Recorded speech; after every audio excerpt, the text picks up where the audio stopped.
Монгол Улсын болон Оросын улбаны улсын иргэд харилцан зорчих нөхцөлийн тухай Монгол Улсын засгийн газар, Оросын улбаны улсын засгийн газар хоорондын хэлэлцээрийг өнгөрсөн 9-р сарын 3-ны өдөр байгуулсан. Энэхүү хэлэлцээр өнөөдрөөс буюу энэ сарын 15-ны өдрөөс эхлэн хүчин төгөлдөр болсноор хоёулаа иргэд харилцан визгүй зорчих боломжтой болж байна. Гэтэ визгүй зорчих нийлбэр хугацаа нь иргэн тухайн улсад анх зорчсон өдрөөс эхлэн 180 хоног буюу 6 сарын хугацаанд 90 хоноос илүүгүй байхаар заасан. Харин 30 хоногоос дээш хугацаагаар зорчих, оршин суух хөдөлмөр болон арилжааны үйл ажиллагаа эрхлэх бол зохих виз авах юм байна. Баянгол дүүргийн эрүүл мэндийн төвийн дэргэд өсвөр үе залуучуудад ээлтэй эрүүл мэндийн клиник байгуулж өчигдөр нээлтийг нь хийлээ. Мөн өчигдөр хавдартай тэмцэх 14 хоногийн аяны нээлт болсон юм а. Энэ жилийн хувьд элгэний хорт авдраас сэргийллийн ураанаар зохион байгуулагдаж байгаа маань. Чихрийн шижин өвчнөөс сэргийлэх өдрийг мөн жил бүр 11-р сарын 14-ний өдөр тэмдэглэн өнгөрүүлдэг бөгөөд энэ жил эрүүл мэндийн яам, нийгмийн эрүүл мэндийн үндэсний төв болон дэлхийн эрүүл мэндийн байгууллагын дэмжлэгтэйгээр нийслэлийн эрүүл мэндийн газар, улсын 1-р төв эмнэлэг диабетийн төв, анагаахын шилэг ухааны үндэсний их сургуультай хамтран чихрийн шижин өвчнөөс ирээдүгөө хамгааллын ураанаар зохион байгуулахар болжээ. Улсын хурлын чуулганы хуралдаанаар төрөөс мөнгөний болгонлоор 2015 онд баримтлах үндсэн чиглэл батлах тухай улсын хурлын тогтоолын төслийн эцсийн хэлэлцүүлгийг хийж баталсан. Үүнтэй холбоотойгоор Монгол анхны ерөнхийлөгч Золж Жаргал сэтгүүлч мэдээлэл хийлээ.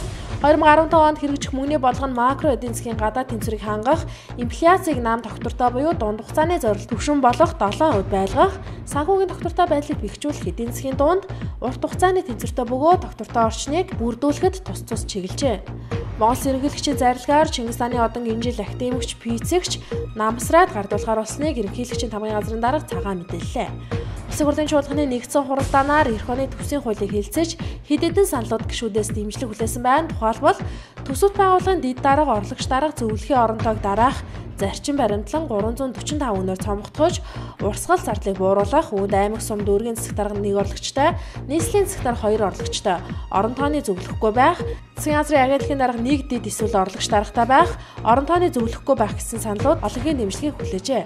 Бэлгийн тооллын намрын ядг сарын 22-ны өдөр буюу өчигдрийг Бурхны шишинд олон улс орнуудад Бурхан багш эхийн ачийг хариулсан дүүчин өдөр болгон тэмдэглэлээ. Энэ өдрийг тохиолдуулан Эрдэнэзүү хэдийн хам Баасан суран чамайг ээжид хилэндээ их үрийн нандин харилцааны сэдвэр лекц уншиж Бурхны зүрхэн тарныг аялгуулан уншлаа. Улсын хурлаар эх оны төсвийг хилцэж байгаатай холбогдуулан Монголын үйлдвэрчний эвлэлийн хороо өчигдөр сэтгүүлч мэдээлэлээ.